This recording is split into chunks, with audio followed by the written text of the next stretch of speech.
Selon ces narratifs, Traoré aurait reçu le soutien d'un large éventail de personnalités internationales, dont Beyoncé. Mais ce sont les mêmes personnes aujourd'hui qui créent l'AES qui ont tenté de tuer la CEDEAO. Dans ce live, Joël, activiste béninois, propose une analyse engagée des dynamiques politiques et géopolitiques actuelles en Afrique de l'Ouest, notamment autour des relations tendues entre la CEDEAO et l'Alliance des États du Sahel, AES. Au fil des échanges, un intervenant avance que les acteurs à l'origine de la création de l'AES seraient, selon lui, les mêmes qui ont contribué à fragiliser la CEDEAO. Il estime par ailleurs que la réaction de la CEDEAO en date du 7 décembre 2025, à la suite du coup d'État déjoué au Bénin, doit être comprise comme un avertissement clair à l'endroit de tous ceux qui tenteraient de déstabiliser des présidents élus conformément aux constitutions de leurs États. De son côté, Joël affirme que, selon plusieurs experts qu'il cite, les régimes issus de coups d'État représenteraient aujourd'hui un danger majeur pour la stabilité du continent, qu'il juge plus préoccupant encore que celui posé par les groupes armés extrémistes, en raison des crises politiques, sociales et sécuritaires qu'ils engendreraient. Le live aborde également la question du rôle attribué à Faure Gnassingbé, président du Conseil des ministres du Togo, présenté par Joël comme une figure influente dans l'espace AES. À travers son analyse, il critique la longévité du pouvoir au Togo, plus de 2 décennies pour Faure Gnassingbé, après près de 38 ans pour son père, et évoque, selon son point de vue, un bilan marqué par la répression et de graves atteintes aux droits humains. Il s'interroge enfin sur l'avenir et la crédibilité de l'AES si de tels modèles de gouvernance en deviennent des références. Ce live s'inscrit ainsi dans un débat politique et citoyen, visant à interpeller l'opinion publique sur les choix de gouvernance, la stabilité régionale et l'avenir démocratique de l'Afrique de l'Ouest. Mais ce sont les mêmes personnes aujourd'hui qui créent l'AES qui ont tenté de tuer la CEDEAO. Mais la réponse de la CEDEAO, le 7 décembre, n'est qu'un avertissement pour tous ceux qui vont oser dorénavant aller dans le sens de pouvoir déstabiliser les présidents élus selon la constitution de chaque État. Voilà, je me mute. Merci beaucoup à vous, chers amis. Je vous dis, aujourd'hui, les experts sont clairs sur le sujet, hein, c'est-à-dire ces régimes putschistes sont plus dangereux que les terroristes. C'est des gens qui ont apporté plus de problèmes à l'Afrique que même le terrorisme. Ces régimes putschistes, vous voyez, et cela se comprend. Puisque leur leader, M. Faure Gnassingbé, regardez, le monsieur est là au pouvoir depuis 20 ans. Son papa a fait 38 ans à la tête du Togo, mais il n'a rien apporté au Togolais. Donc c'est normal, c'est la torture, c'est le kidnapping des femmes, tout ça là. Donc écoutez, s'ils ont un maître comme Faure Gnassingbé, comment voulez-vous que eux, les élèves là, ils soient quand même sérieux? C'est ça la vérité, regardez leur maître. Et vous verrez, vous allez comprendre le comportement des élèves. Écoutez, c'est pas moi qui le dis, hein. C'est pas moi qui le dis. Allez-y, ce sont les Maliens même qui parlent de ça. C'est la première des choses. Je suis en désaccord avec ce que évoqué par Alavi, notamment quand il fait la parallèle entre le Bénin et le Mali. Alors, il faut reconnaître que nous sommes dans des spécificités. Nous ne pouvons pas raisonner que selon ce que les gens pensent. Nous raisonnons selon les faits. Et quand nous expliquons les faits, c'est aussi notre rôle d'expliquer avec tellement de précision que les gens qui n'ont pas compris puissent comprendre. Alors, pour faire cet effort de compréhension, je prends le cas du Mali. J'estime avoir quand même une certaine compréhension dessus.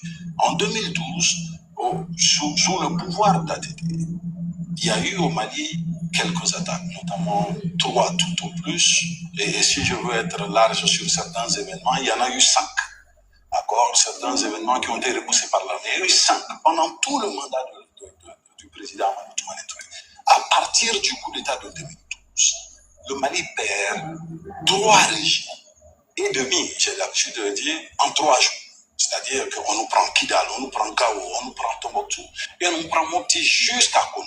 Et rien qu'à partir de cet état de fait, moi j'ai une conclusion toute faite là-dessus. Moi je dis les coups d'État sont d'ailleurs plus dangereux que le terrorisme, que les... Monsieur, Dieu est grand, vous avez la parole. Oui, monsieur Joël, comment vous allez? Toujours au top. Vraiment, merci. Merci beaucoup pour tout ce que vous faites. C'est pas si facile, hein, c'est pas du tout si facile.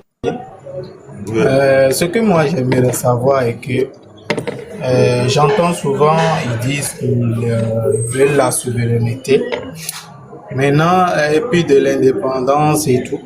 Mais le fait d'avoir la souveraineté et en même temps de forcer ton prochain à adhérer à ce que ton prochain ne voulait pas, est-ce que ce n'est pas les mêmes choses qu'on reproche aux Occidentaux? Que vous faites alors? Parce que toi, tu dis, tu veux la souveraineté, tu veux de l'indépendance, ça veut dire que tu vas faire tout ce que toi tu veux. On ne te force rien, c'est toi qui décides de tout ce que tu veux.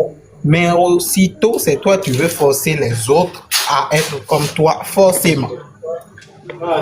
Je n'arrive pas à comprendre cela.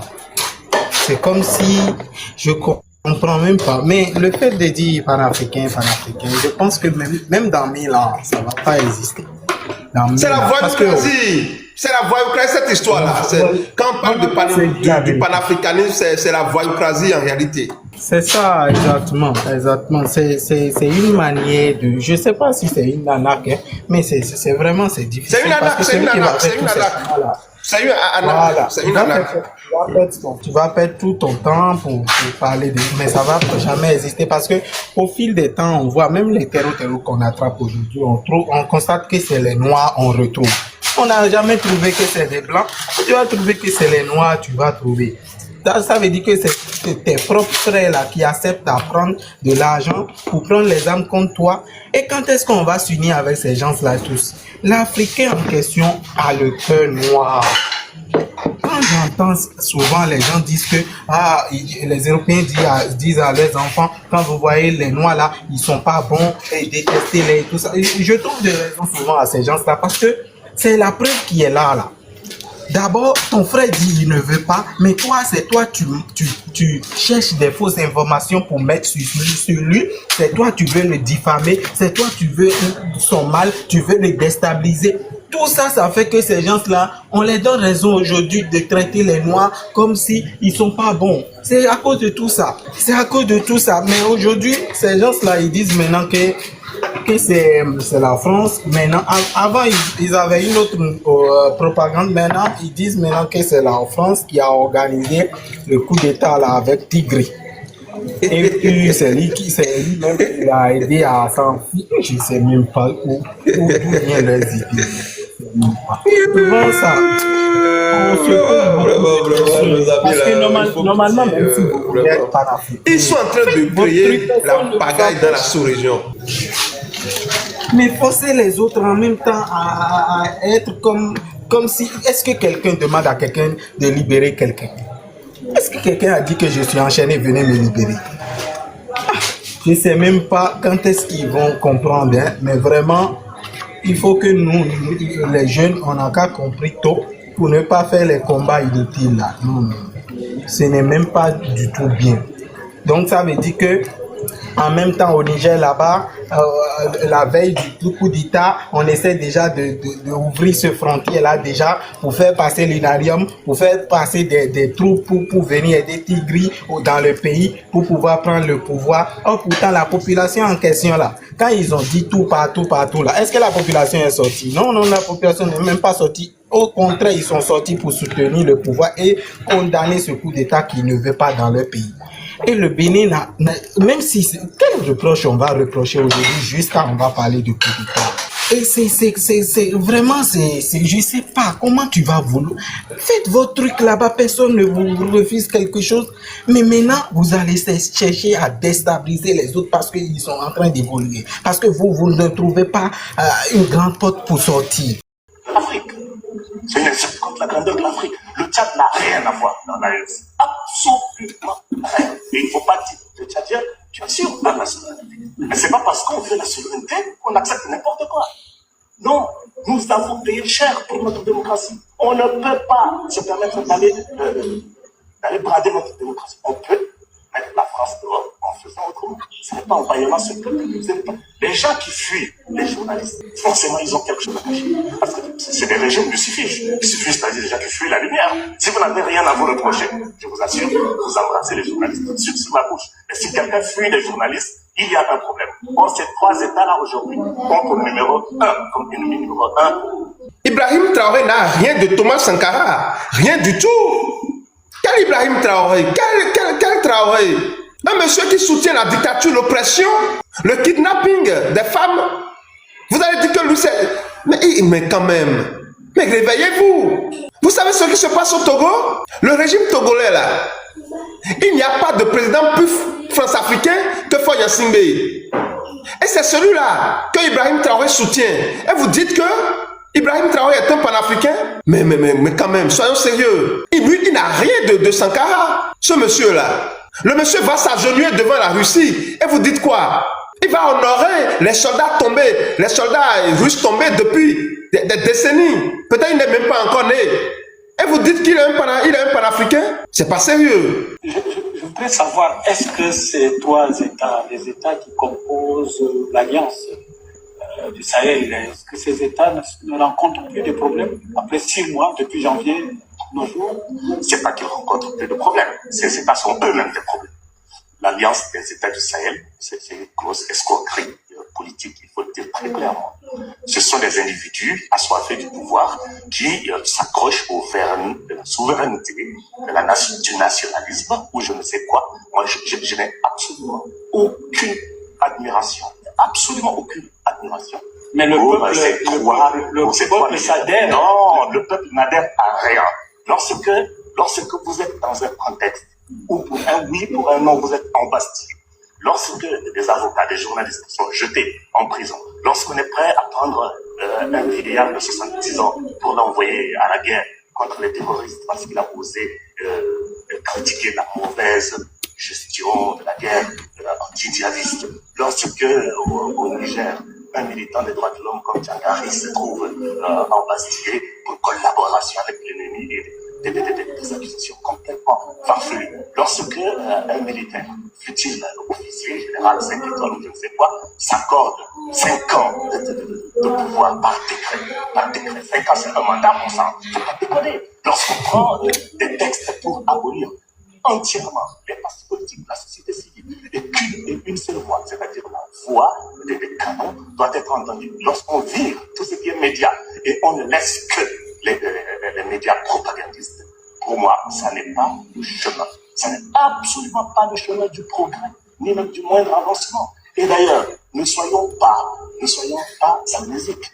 Si vous ne voyez rien de positif? Absolument rien. Si l'Afrique devait se développer par des coups d'État, il y a longtemps que nous serions en paradis. Le Niger, à lui tout seul, totalise au moins une quinzaine de coups d'État. Ça n'a pas avancé.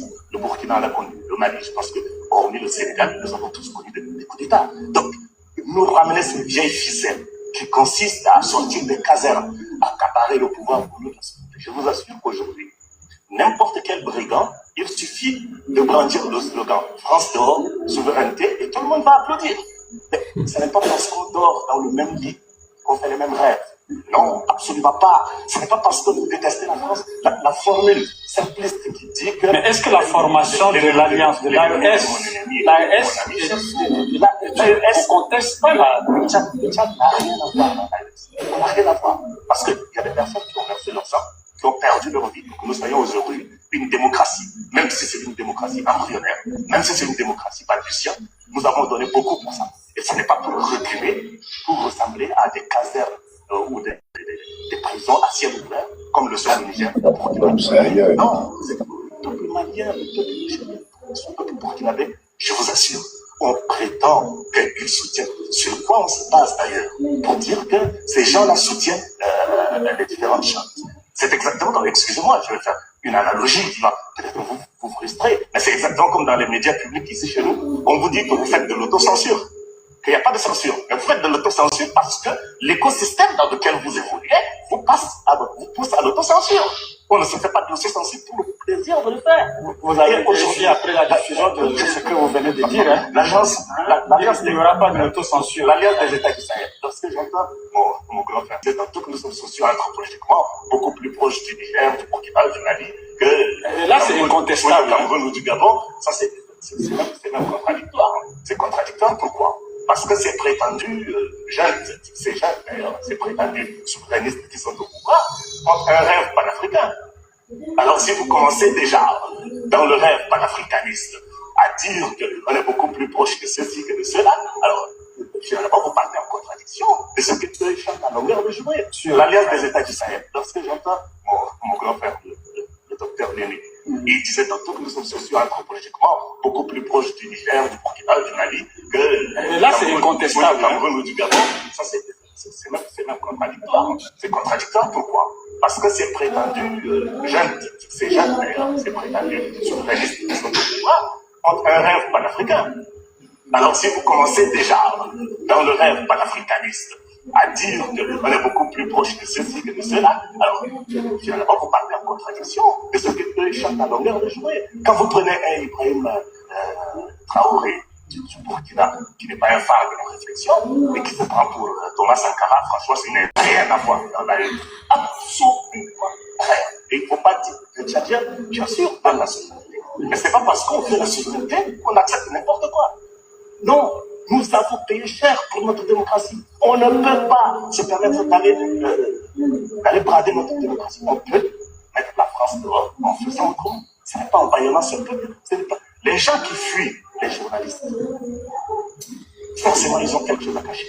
Parce que c'est des régimes lucifiges. Il suffit, c'est-à-dire des gens qui fuient la lumière. Si vous n'avez rien à vous reprocher, je vous assure, vous embrassez les journalistes tout de suite sur la bouche. Et si quelqu'un fuit les journalistes, il y a un problème. Or, ces trois États-là aujourd'hui ont pour numéro 1, comme ennemi numéro 1, la presse, les médias, la parole libre, la liberté d'expression. Ils sont contre ça. Et je ne pense pas que ça, ce soit le chemin du développement.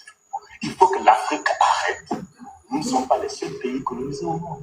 Tout à l'heure, le docteur Néné a donné l'exemple de la Corée du Sud, du Vietnam, Singapour, tous les États d'Asie, de l'Amérique latine, etc., ont été colonisés.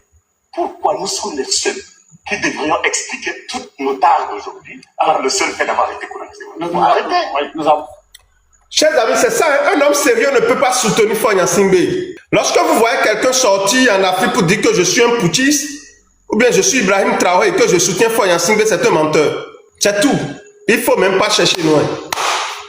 Un homme sérieux, un dirigeant sérieux, de comment il s'appelle, de Tiani. À partir de ce moment, on ne peut pas leur faire confiance. Des gens qui ont pour maître, pour leader, le dictateur togolais Faure Gnassingbé, qui n'a rien apporté à son peuple pendant 20 ans. Comment voulez-vous que nous, on puisse, les vrais Africains, qui veulent l'émancipation des peuples, le développement de l'Afrique, la paix et la cohésion en Afrique, puissent soutenir ceux-là?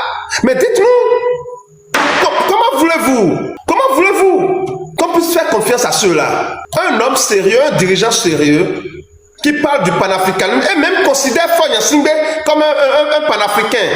Mais ça, c'est une arnaque. Nous devons dénoncer cela avec la dernière rigueur, chers amis. Le moment est arrivé. Et au fur et à mesure, là, la vérité se fera connaître. Ils vont utiliser la propagande, mais ils ne pourront pas. Vous pouvez mentir à un peuple pendant un temps, mais jamais pour très longtemps. Vous pouvez mentir à un peuple pendant un temps, mais jamais pour très longtemps. Ces gens-là ne sont pas des panafricains. Ils ne sont pas sérieux. C'est ça la vérité.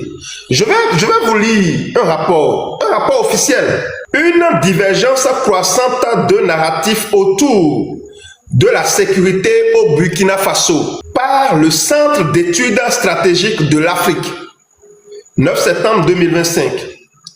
Les conditions sécuritaires, économiques et humanitaires du Burkina Faso continuent de se détériorer sous la junte militaire, malgré une campagne d'information de grande envergure. Vous pouvez aller chercher, hein, c'est sur le site. Depuis sa prise de pouvoir par un coup d'état militaire en septembre 2022, la junte au pouvoir au Burkina Faso, dirigée par le capitaine Ibrahim Traoré, a pour priorité de contrôler les narratifs émanant de ce pays sahélien de 23 millions d'habitants.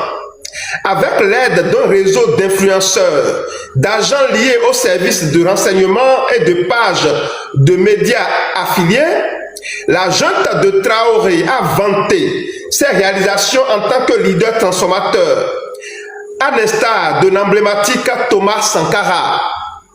Vous voyez, c'est une insulte envers la mémoire de Thomas Sankara. Au cours de l'année écoulée, des allégations ont pris de l'ampleur. Ces allégations ont pris de l'ampleur et se sont étendues au-delà du Burkina Faso à des publics cibles en Afrique de l'Ouest et la diaspora africaine dans le monde entier, avec le soutien de conseillers russes. Ces allégations sont orchestrées par les deux frères de Traoré. Il a deux frères qui l'aident à faire sa propagande, la manipulation, le mensonge. Même moi, je suis convaincu, un jour là, ils vont tous payer pour ce qu'ils font subir au peuple du Burkina Faso. Avec le soutien de conseillers russes, ces allégations sont orchestrées par les deux frères de Traoré qui dirigent respectivement les portefeuilles de l'économie et de la communication numérique de la junte. Il a donné l'argent du pays à ses frères pour communiquer, pour mentir sur les réseaux sociaux avec IA. C'est ce que Ibrahim Traoré fait. C'est la même chose que son maître Faure Gnassingbé fait au Togo. Ces campagnes ont présenté la junte comme ayant réussi à reprendre des territoires aux insurgés islamistes militants, à promouvoir l'innovation économique et à protéger les civils burkinabés. Infusés de thèmes anti-occidentaux et anti-communauté économique des États de l'Afrique de l'Ouest CEDEAO, cette campagne cherche à célébrer le régime militaire, à miner l'engagement populaire en faveur des principes démocratiques et à présenter la Russie comme un partenaire de confiance pour l'avenir de l'Afrique. Et à présenter la Russie comme un partenaire de confiance pour l'avenir de l'Afrique. Mais quels sont les résultats? 50% du territoire burkinabé est sous influence djihadiste aujourd'hui. Et pourtant, la Russie est là-bas. La Russie est là-bas. 50% du territoire est sous influence djihadiste. C'est officiel, c'est pas moi qui le dis.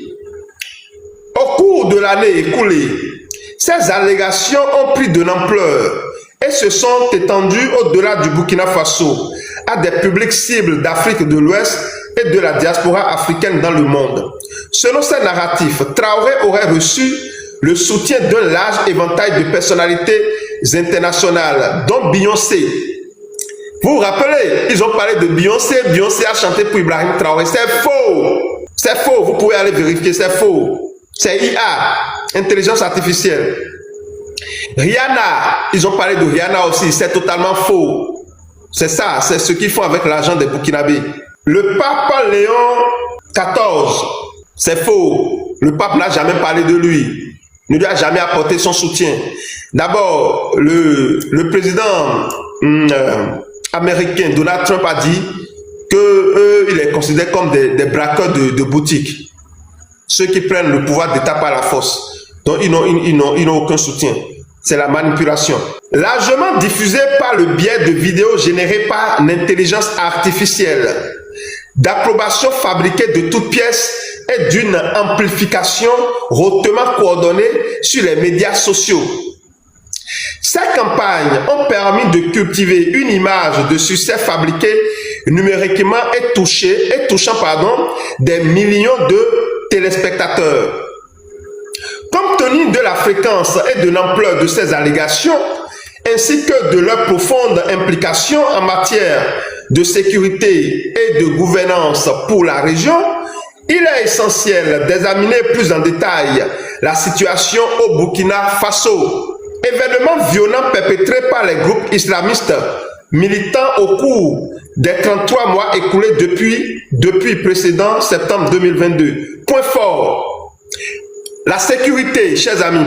Depuis que Traoré a pris le pouvoir à la fin du mois de septembre 2022, l'insécurité au Burkina Faso est en fait devenue plus meurtrière et plus répandue.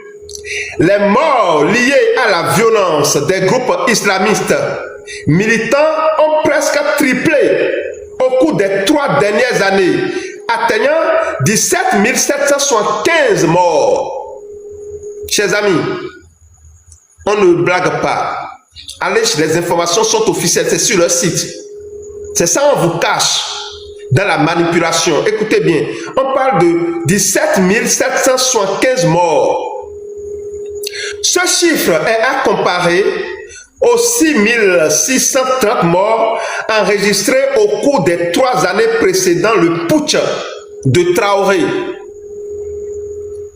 La violence contre les civils omet des groupes islamistes militants s'est intensifiée sous le régime de la junte.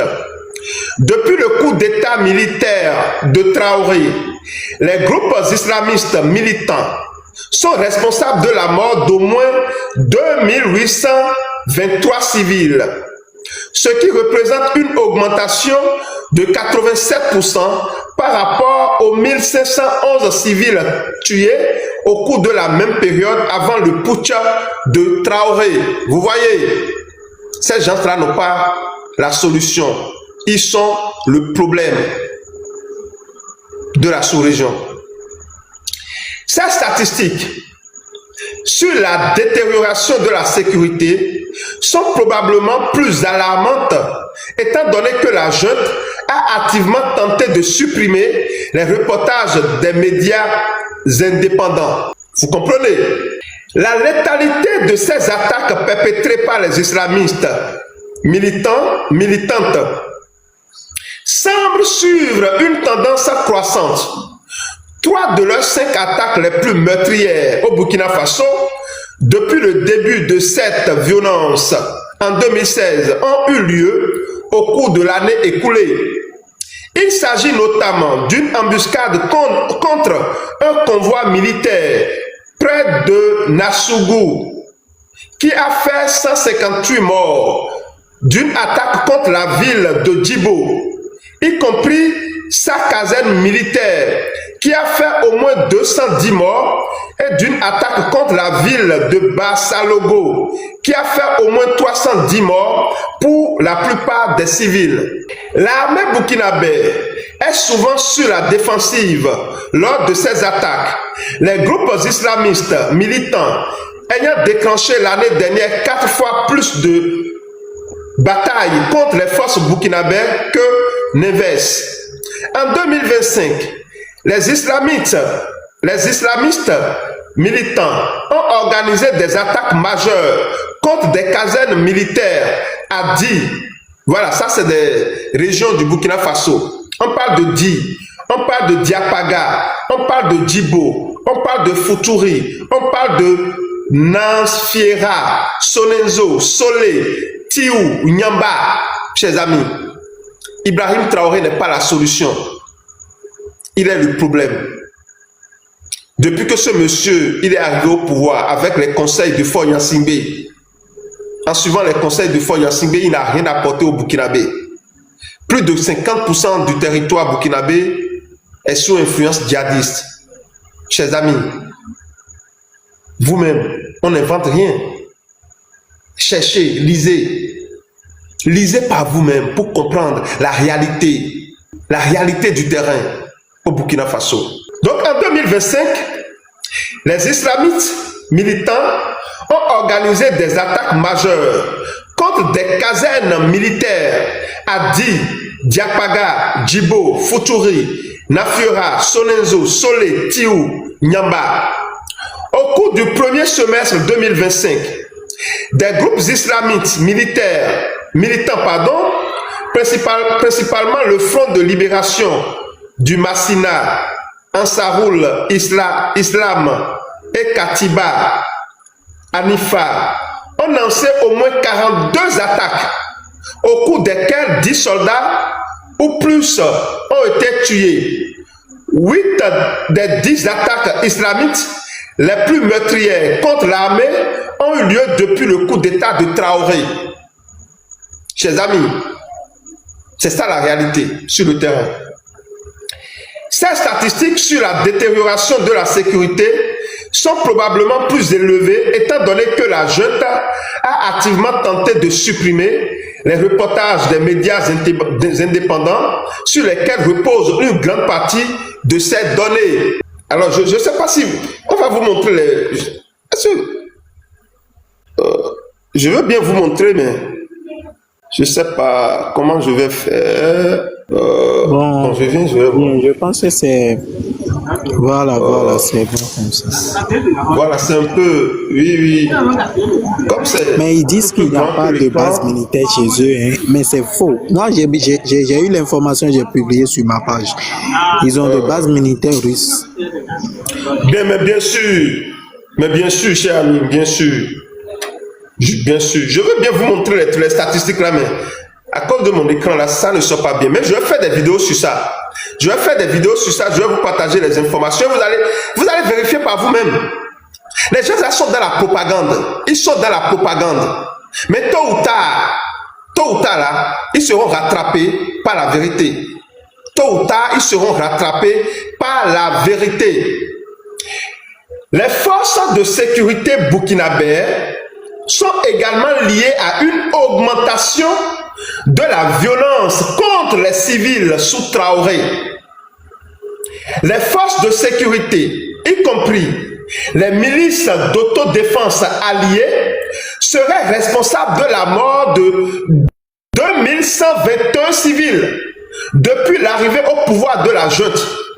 Cela représente une augmentation de 132% par rapport à la période précédant le coup d'État. Ce n'est pas Joël qui le dit. Ce sont des experts, ils ont fait les recherches, les informations sont officielles, vous pouvez aller les vérifier. Selon les estimations, les forces militaires burkinabées continuent de perdre le contrôle du territoire et opèrent désormais librement dans seulement 30% du pays, les 70% restants étant contestés. Ce n'est pas Joël qui le dit. Les médias indépendants. Je reprends. Les experts ont estimé que si le coup d'État avait réussi au Bénin, en moins de 3 jours, c'est-à-dire ces gens vont prendre la moitié du territoire béninois. Aujourd'hui, il faut le rappeler, tout le territoire béninois est sous contrôle gouvernemental. Tout le territoire, sans exception. Tout le territoire béninois est sous contrôle du gouvernement. Au Burkina Faso, on parle de 50%. Et les médias parlent de 70%, 30%, c'est dans 30%, voilà, Ouagadougou et ces environs-là. C'est seulement ça que Ibrahim Traoré contrôle. Lui-même l'a dit, qu'ils sont en train de perdre. Il a dit dans une vidéo, je l'ai écouté dire ça. Les forces militaires burkinabées continuent de perdre le contrôle du territoire et opèrent désormais librement dans seulement 30% du pays, les 70% restants étant contestés. À titre de comparaison, en 2022, le gouvernement a contrôlé environ la moitié. Utilisant des tactiques de siège, les groupes islamistes militants ont encerclé environ 130 villes burkinabées et coupé les principales artères entre Ouagadougou et le Togo, le Bénin, le Niger, le Mali et la Côte d'Ivoire. Les communautés qui subissent la violence des militants islamistes sont plus nombreuses qu'en 2022. On estime que 165 000 km² de territoire ont connu plus de violence depuis l'arrivée au pouvoir de Traoré qu'au cours des 3 années précédant le coup d'État de septembre. Ceci reflète une intensification de la présence des militants islamistes dans le nord du Burkina Faso et une expansion vers l'ouest et le sud en direction des frontières des pays côtiers d'Afrique de l'Ouest que sont le Bénin, le Togo et la Côte d'Ivoire. Chers amis, écoutez, l'économie, parlons d'économie. L'or représente environ 70% des recettes d'exportation du Burkina Faso, avec une production de 65,9 tonnes, évaluée à 7,18 milliards de dollars. L'or représentait environ 16% du produit intérieur brut du Burkina Faso en 2023. Depuis, la production d'or a considérablement diminué en raison de l'insécurité croissante qui a conduit à la fermeture de 7 des 17 mines industrielles du pays. Inata, Tapako, Kama, Bungu, Yuga, Lietiana, Yara Moko. La junte a également nationalisé 5 mines. La production industrielle d'or a alors chuté de 20% pour atteindre 53,4 tonnes. L'impact économique de cette situation serait plus important sans la flambée mondiale des prix de l'or de ces dernières années. Au cours de l'année écoulée, les groupes islamiques militants ont déclenché 4 fois plus de batailles contre les forces burkinabées que n'inversent. Chers amis, c'est la vérité. Vous pouvez chercher, allez sur le site, vous allez voir africacenter.org. La production du coton, qui est historiquement la principale exportation agricole du Burkina Faso, s'est également effondrée depuis l'arrivée au pouvoir de la junte, enregistrant les rendements les plus faibles de la dernière décennie. L'insécurité a rendu de nombreux champs de coton inaccessibles et a entraîné le déplacement massif des agriculteurs de la principale région productrice de coton dans l'ouest du Burkina Faso. Les flux d'investissements directs étrangers au Burkina Faso ont chuté précipitamment. Les flux d'investissements directs étrangers au Burkina Faso ont chuté précipitamment depuis le coup d'État militaire, passant de 670 millions de dollars enregistrés en 2022 à 83 millions de dollars en 2024. Chers amis, c'est la réalité au Burkina Faso, la réalité qu'on nous cache. Honte au capitaine Ibrahim Traoré, l'élève de Fort Gnassingbé, le dictateur togolais. Alors, le classement du pays dans l'indice de perception de la corruption de Transparency International est passé de 77 sur 180 pays en 2022 à 82 en 2024. Allez chercher Transparency International. Ils vont vous dire oui, que ces médias, que ces organisations mentent. Et c'est eux, ceux qui utilisent l'intelligence artificielle pour faire de la propagande, c'est à eux on va croire. Des gens qui mentent à longueur de journée, qui nous demandent de ne pas suivre, de ne pas prendre les informations des médias internationaux. Voyez-vous vous-même, chers amis, soyons sérieux. Eux, ils ne sont pas sérieux. Ils mentent à longueur de journée et c'est eux qui nous disent de ne pas considérer ce que disent les médias. C'est les médias sérieux. À vous de faire votre choix.